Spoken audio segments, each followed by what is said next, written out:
Hello everyone, welcome to my YouTube channel. तो आज हम बात करने वाले हैं एक और इम्पॉर्टेंट टॉपिक के बारे में।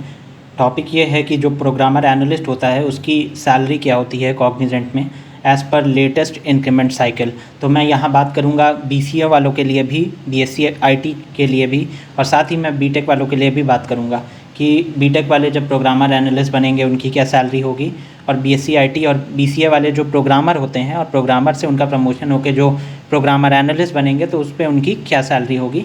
मैं यहाँ सैलरी पैकेज के बारे में बात करूँगा, आपको मैं सैलरी स्लिप भी दिखाऊँगा पूरा।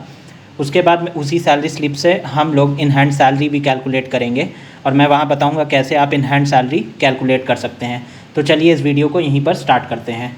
तो पहले मैं बता देना चाहता हूँ कि जब आप प्रोग्रामर से प्रोग्रामर एनालिस्ट बनते हैं जो कि बीसीए और बीएससी आईटी वाले होते हैं, तो उनकी जो सैलरी पैकेज हो जाता है वो होता है 4.8 LPA आपको मिलता है। और जो बीटेक वाले भी होते हैं, जो अभी अप्रैल का आपने सुना होगा जो एक इंक्रीमेंट हुआ है जो कि 8% हाइक हम लोग को मिली हुई है, तो उसके हिसाब से उनका भी जो पैकेज होता है वो सेम ही हो जाता है, 4.8 हो जाता है। हालांकि उनका ये 1 साल बाद होता है और जो बीसीए और बीएससी आईटी वाले होते हैं ये उनके साथ 2 साल बाद होता है, क्योंकि वो programmer trainee as a programmer trainee उन्होंने ज्वाइन किया होता है और उसके बाद वो वहाँ से प्रोग्रामर में कन्वर्ट होते हैं, उसके बाद प्रोग्रामर एनालिस्ट बनते हैं। तो चलिए पहले हम मूव करते हैं सैलरी स्लिप पे। तो ये रही सैलरी स्लिप, आप इफ़ेक्टिव डेट देख सकते हैं ऊपर। जो इफ़ेक्टिव डेट दी गई है वो है April 1, 2023। मतलब ये अभी जल्दी का मैं आपको डेटा दिखा रहा हूँ, ज़्यादा पुराना डेटा नहीं है। जो लेवल है और डेजिग्नेशन है वो प्रोग्रामर एनालिस्ट है। और यहाँ पर आप पैकेज देख सकते हैं जो कि है 4.8 अप्रॉक्स 4,80,668।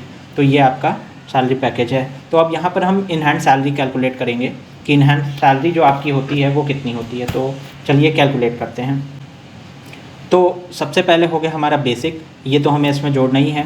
तो ये बेसिक हो गया आपका 12,875। उसके बाद हम चलते हैं हाउस रेंटल अलाउंस की तरफ। तो ये हो गया हाउस रेंटल अलाउंस। उसके बाद स्पेशल अलाउंस जो आपको मिलता है वो है 10,314। उसके बाद जो आपका आता है वो मेडिकल रिम्बर्समेंट होता है, ये हम नहीं जोड़ेंगे इसमें, क्योंकि ये जो पैसा होता है वो आपके मेनली चला जाता है जो आपका पॉलिसीज़ होती हैं और बाकी चीज़ें जो मेडिकल का आपका होता है मेनली उसी में चला जाता है। और फिर नेक्स्ट हम आते हैं, तो नेक्स्ट जो है हमारा वो एडवांस्ड बोनस है एक। तो बोनस के लिए यहाँ पर इन्होंने दे रखा है 2,000, तो ये भी हम इसमें इंक्लूड कर लेते हैं।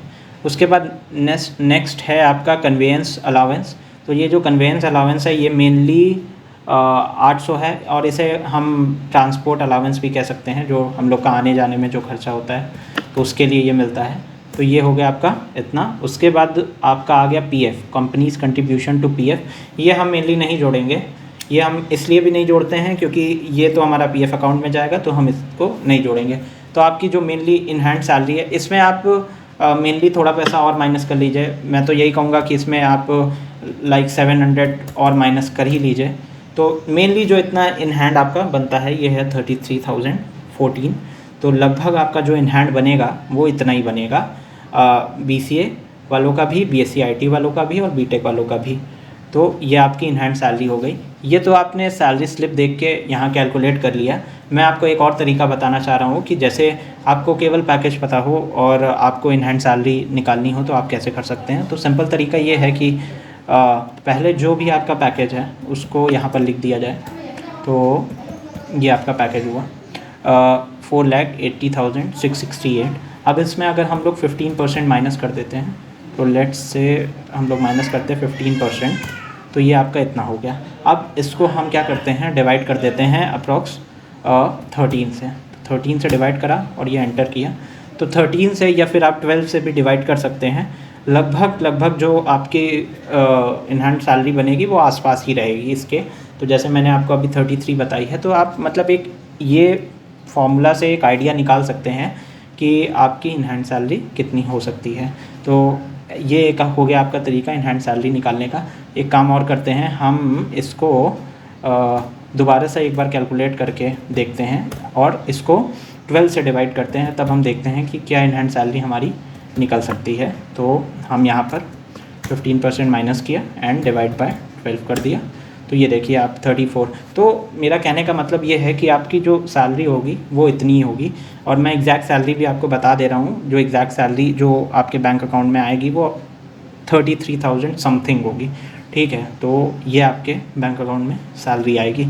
तो आज का टॉपिक यहीं ख़त्म करते हैं। यही मेनली मुझे आज डिस्कस करना था कि बहुत सारे सवाल आ रहे थे कि in hand salary programmer analyst की क्या होती है, जो अभी लास्ट इंक्रीमेंट हुआ है उसके बाद इंक्रीज़ कितना होता है। तो ये सारी चीज़ें मुझे डिस्कस करनी थी, तो इसीलिए मैंने कहा कि एक वीडियो बननी चाहिए।